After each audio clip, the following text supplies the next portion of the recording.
তিলোত্তমার মায়ের বেসরকারি হাসপাতালে চিকিৎসার রিপোর্ট নিয়ে ক্ষুব্ধ তিলোত্তমার বাবা পুলিশের কাছে মেলে অভিযোগ দায়ের করেছেন। বেসরকারি হাসপাতালের ভূমিকা নিয়ে প্রশ্ন এবং উপহাস তিলোত্তমার বাবার। বেসরকারি হাসপাতালের রিপোর্টে সন্তুষ্ট নয় তিলোত্তমার বাবা। বেসরকারি হাসপাতালের দেওয়া গতকালের রিপোর্ট ও আজকের রিপোর্টের মধ্যে যথেষ্ট ফারাক রয়েছে। সেখানে বলা হয়েছে একটি র্যালি থেকে দুর্ঘটনাটি ঘটেছে, কিন্তু পুলিশ যে মেরে এই ঘটনা ঘটিয়েছে সেটার কোনো উল্লেখ নেই। অভিযোগ তিলোত্তমার বাবার। হাসপাতালে দেওয়ার রিপোর্ট ফিরিয়ে দিয়েছেন তিলোত্তমার বাবা।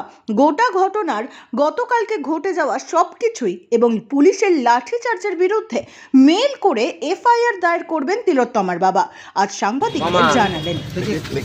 Bureau report, Falakata Times. চিকিৎসা হয়েছে বা বেসরকারি হাসপাতালের ভূমিকা যে রিপোর্ট দিয়েছে সবগুলোতে আপনারা সন্তুষ্ট? না, যে রিপোর্টটা মেইন রিপোর্টটা সেই রিপোর্টটা গতকাল আমাকে দিয়ে সই করিয়েছিল। সেই রিপোর্টটা যা লেখা ছিল, আজকে যে রিপোর্টটা আমাদের হাতে তুলে দিচ্ছে সেই রিপোর্টটা অন্যরকম, যেমন অন্য কিছু লেখা আছে সেটার মধ্যে। যেমন বলছে যে একটা র্যালি থেকেই দুর্ঘটনা ঘটেছে, কিন্তু পুলিশ যে মেরে এটা ঘটনাটা ঘটিয়েছে সেটা সেখানে উল্লেখ নেই। গতকাল উল্লেখ ছিল, আজকে নেই। সেই জন্য আমরা রিপোর্টটা অ্যাপ্লিকেশনের কপিটা নিয়ে এসেছি, কিন্তু সেই রিপোর্টটা আমরা আনিনি। পরবর্তীকালে দেবে বলেছে, ওরা কথাবার্তা বলে ঠিকঠাক করে তারপর দেবে বলে।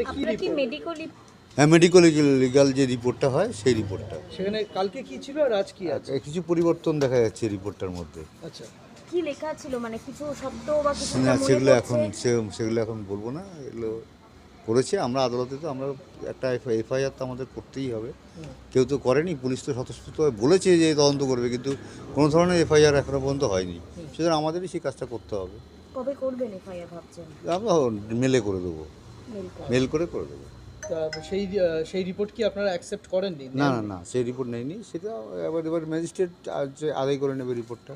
আচ্ছা, মানে আমরা আমাদের লয়ার বলেছেন যে এটা আমরা আগামীকাল আমাদের হাইকোর্টে ডেট আছে, আমরা ওখানে মেনশন করবো।